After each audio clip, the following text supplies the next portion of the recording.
ప్రభుత్వ పాఠశాలల్లో ప్రవేశాలను బలోపేతం చేయడానికి విశాఖపట్నంలోని మా పాఠశాల ఉపాధ్యాయులు ఇంటింటికి ప్రచారం నిర్వహించి వినూత్నంగా ఆలోచించారు. ప్రజలను వారి పిల్లలను మా పాఠశాలలో చేరేలా ప్రేరేపించడానికి గత వారం వారు పబ్లిక్ పరీక్షలలో 500 కంటే ఎక్కువ మార్కులు సాధించిన 10వ తరగతి విద్యార్థుల కోసం విజయోత్సవ ర్యాలీ నిర్వహించారు. 50 మంది విద్యార్థులకు ఈ అవకాశం లభించింది. గౌరవనీయులైన రాష్ట్ర విద్యాశాఖ మంత్రి తన ట్విట్టర్ ఖాతా పోస్ట్లో ఉపాధ్యాయుల అంకితభావ సేవలను ప్రశంసించారు. మా ఉపాధ్యాయులు తమ పాఠశాలలోని ప్రత్యేకమైన మరియు ఉత్తమ పద్ధతుల గురించి ఒక పాంఫ్లెట్ను రూపొందించారు. వారు తమ పాఠశాలలో ప్రవేశాల కోసం QR కోడ్ ఫారంను రూపొందించారు. ప్రభుత్వ పాఠశాలలు విద్యార్థుల భవిష్యత్తు కోసం. దయచేసి మా యూట్యూబ్ ఛానళ్లను లైక్ చేయండి మరియు సబ్స్క్రైబ్ చేయండి.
మిత్రులందరికీ కూడా ధన్యవాదాలు.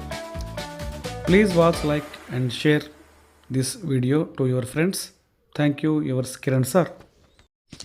మరిన్ని ఇంట్రెస్టింగ్ అండ్ యూజ్ఫుల్ వీడియోస్ కోసం KSK మ్యాథ్ జోన్